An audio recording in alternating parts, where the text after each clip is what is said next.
Iš Jungtinių valstijų vakarinės pakrantės atvykusi antropologė Eunice Blavasčiūnas knygos apie Belovežo girią autorė. Apie miškininkystę ir ekologiją skaito paskaitas ir Lietuvos studentams. Kaune mokslininkė lankosi pirmą kartą. Keliaujame į Vytauto didžiojo universiteto botanikos sodą.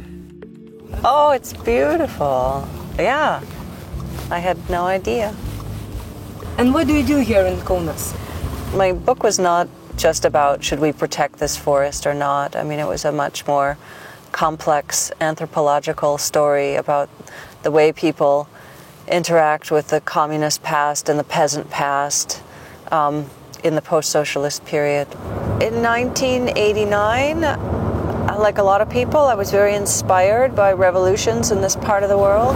So have you felt all the time some kind of connection with Eastern Europe? How do you explain this? Yeah.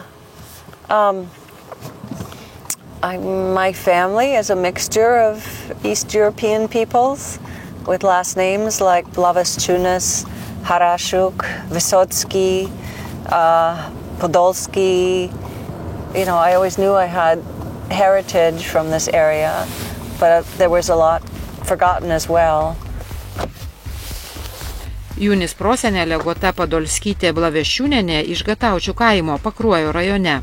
Eunice prosenelis Bartolomėjus Blavasčiūnas 20 amžiaus pradžioje migravo į Mičiganą. Šį pavasarį Eunice apsilankė savo prosenelių gimtinėje Gataučių kaime. The village is Titoni? No, well, that's where Titoni is where they lived after they were married.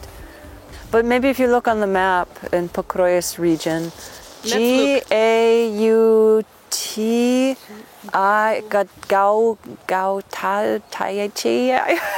Gautaičiai? Something like that, but I think it's... Let's check. Okay. Pakruojos. Pakruojos.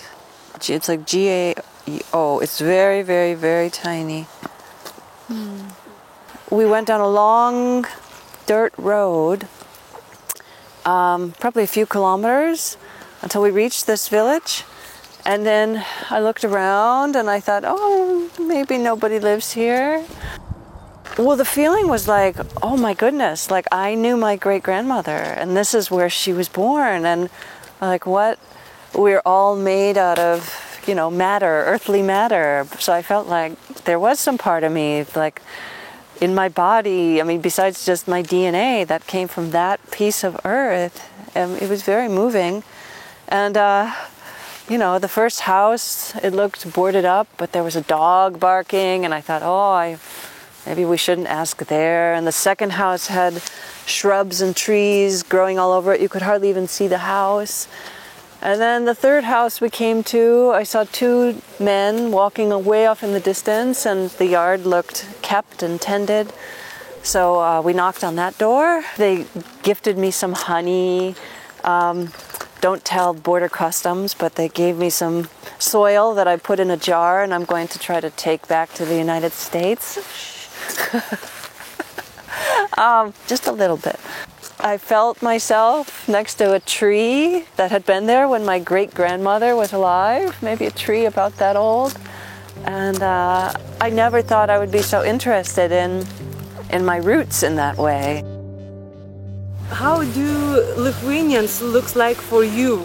Maybe from anthropologist point of view. Yeah, well, it's interesting because I've spent a lot of time in Poland, and I generally know the, history of the Polish-Lithuanian Commonwealth, but I have a lot more experience living in Poland, and so for me, by comparison, Lithuanians are phlegmatic. There's this word, kind of calm and unemotional, steady, whereas I experience Poles. And again, like I've lived in a part of Poland where there's also ethnic Belarusians and ethnic Ukrainians. But I think in general, as a stereotype, Poles are more emotional. Like my Polish friends will say, Eunice, if you need anything, you come and you knock on my door. And, they're big hearts. Pasak mokslininkės, emigrantai Jungtinėse valstijose slėpdavo savo etninės šaknis. Manyta, nepaslėpus šaknų, nepasieksi sėkmės Amerikoje.